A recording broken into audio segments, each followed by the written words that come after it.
At sa ibang balita, inaasahang haharap na po sa pagdinig ng Senate Blue Ribbon Subcommittee bukas ang ilang opisyal ng Makati at iba pang iniuugnay kay Vice President Jejo Marbinay.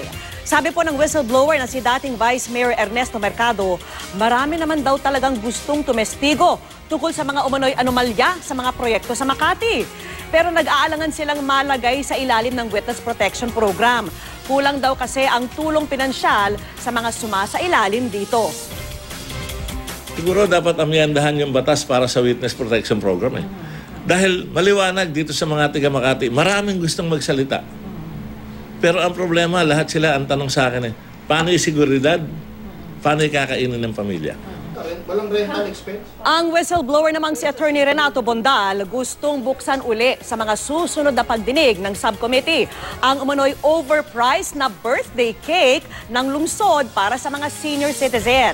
May mga bagong dokumento raw kasing siyang nakalap na sobra-sobra raw ang binayad sa supplier nito.